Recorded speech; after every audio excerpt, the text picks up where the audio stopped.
예, 63번 문제를 풀어보죠. 객체에 관련된 문제군요.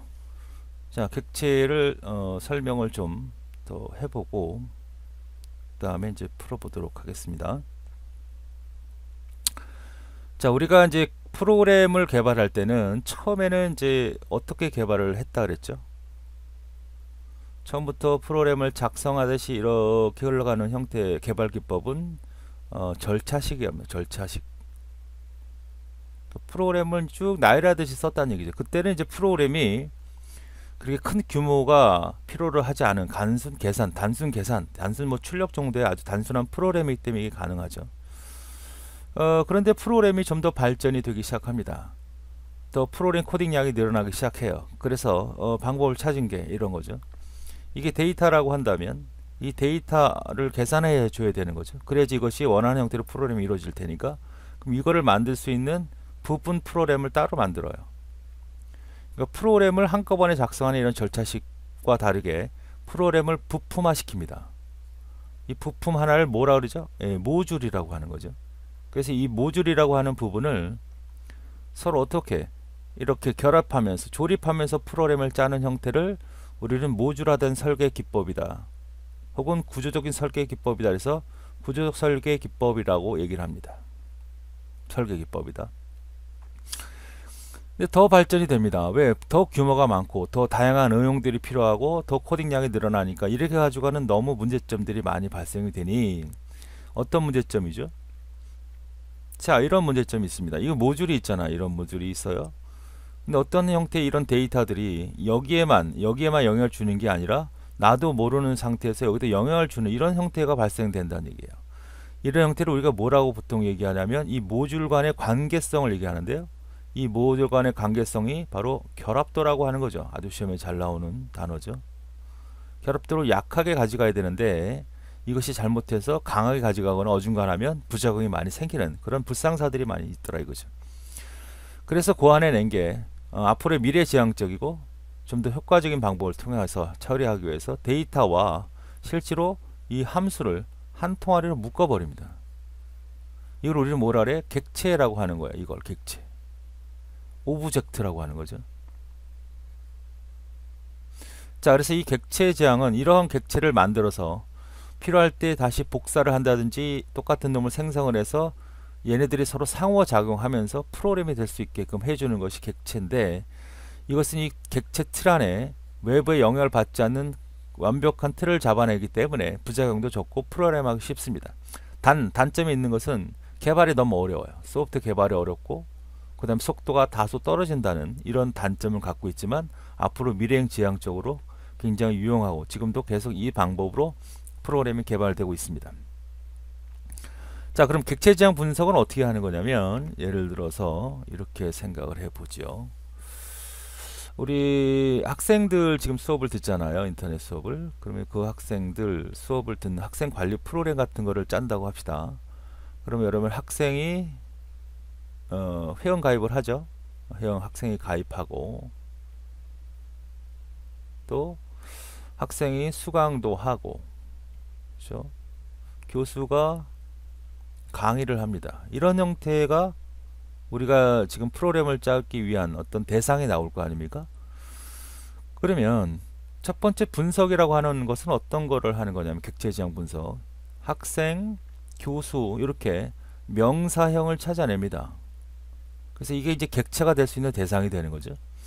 그러면 학생이라고 하는 이 학생을 잘 따져 보니까 이 학생, 이걸 우리는 뭐라고 하냐면 엔티티라 그래요. 학생에는 학번도 필요하고 성명도 필요하고 아이디도 필요하고 패스워드도 필요하고 여러 가지가 있겠죠. 이런 형태로 하나의 그림을 그려냅니다. 또 교수도 마찬가지죠. 교수도 하나의 엔티티예요. 교수는 교수 번호가 있겠고, 교수 이름이 있겠고, 교수 전공이 있겠고, 교수 뭐 전화번호가 있다. 그렇죠? 그래서 얘네들을 서로 연결을 시켜요. 그러면 교수는 많은 사람이 있겠지만 학생은 한 명이죠. 교수는 한 명. 그래서 N대1의 개념을 갖죠. 요 그림을 우리가 ER 다이아그램이라고 그러죠. E는 얘를 말하는 거고 학생들을 말하는 거고, 요 관계, 이런 관계는 릴레이션이라 해서 ER 다이아그램이라고 합니다. 그러니까 이 작업이 지금 실질적으로 무슨 작업에 해당되는 거냐면 바로 분석 작업에 해당되는 거예요. 자, 이런 작업들이 그려지면 이것을 어떻게 해줘야 실제로 수용할 수 있는 논리적인 그림을 구조해야겠죠. 자, 학생이라고 하는 객체가 만들어지는데 여기에는 요것이 뭐죠? 요게 요거들이 다 속성이에요. 속성. 어트리뷰라 그래요. 어트리뷰. 프로그램 내에서는 변수에 해당되는 거죠. 학번, 성명 이런 것들이 들어오고 학생이 할 수 있는 일을 생각을 해보니까 학생들은 가입을 하고 수강을 할 수 있죠. 이거를 여기다 프로그램으로 만들어요. 이게 하나의 객체가 만들어진 거죠. 학생도 마찬가지죠. 이런 형태의 작업을 우리는 설계라고 할 수 있습니다. 그래서 실제로 이거를 갖다가 클래스로 정의해요. 클래스로 정의해서 학생을 정의합니다. 그래서 실제로 프로그램을 쓸 수 있는 코딩을 합니다. 이것이 구현이죠. 그래서 실제로 객체 지향 분석에서는 이런 형태의 흐름이 명확히 구분되지는 않아요. 과거에 짰던 구조적 프로그램은 반드시 분석을 한 다음에 설계를 하고 구현을 하지만 객체 지향에서는 이것이 명확히 구분 안 된다는 게 중요한 특징이고 역시 출제도 됐던 그런 내용입니다. 자, 그러면 이런 형태로 만들었어요. 그래서 요거를 우리가 뭐라고 하냐면 얘를 뭐라고 어트리뷰 이거를 메소드라는 말 쓰죠. 메소드.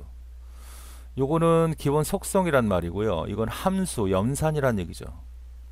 동사형입니다. 이 객체 자체는 명사형이지만 이 함수, 연산은 뭐가 있다? 뭔가 행위를 하는 거 아닙니까?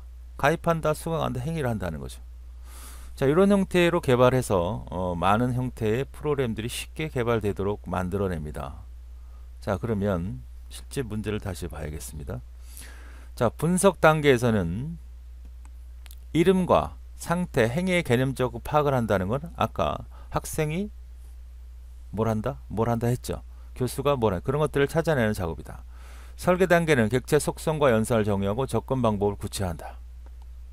그러니까 분석 단계는 형상화한다 라고 기억하시면 돼요. 형상화. 얘는 구체화한다 이렇게 기억하시면 되겠습니다. 구현 단계는 실제로 정의하고, 근데 절차적 프로그램이라는 거는 어디서 옛날 얘기잖아요. 그렇죠? 객체형 프로그램에서 객체 프로그램 언어로 기술하는 거죠. C나 C++이나 뭐 자바라든지 이런 형태로 이 객체 지향형 프로그램으로 언어를 기술하는 거죠. 절차적은 절대 아닙니다.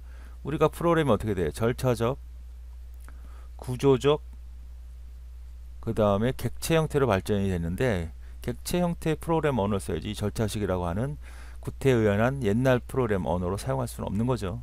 예, 답이 3번이군요. 테스트 단계, 검사 단계는 클래스 단위와 테스트 단계 시스템 구성. 클래스라는 개념은 하나의 객체를 의미하는 거고요. 이 객체가 서로 관계를 맺었을 때 이 전체를 우리는 시스템이라고 보는 거거든요. 그래서 각각의 객체를 검사하고 전체적인 시스템 구조를 파악하는 것이다. 분석, 설계, 구현은 객체에서는 어떻게 돼요? 따뜻하게 구별되지 않는다. 뚜렷하게. 구조적으로 프로그램에서는 정확히 분석, 정확히 해야 되지만, 자, 그래서 요 절차적이라는 거, 요거를 잘 파악을 하셔야 되는 그런 문제였습니다. 답이 3번이죠.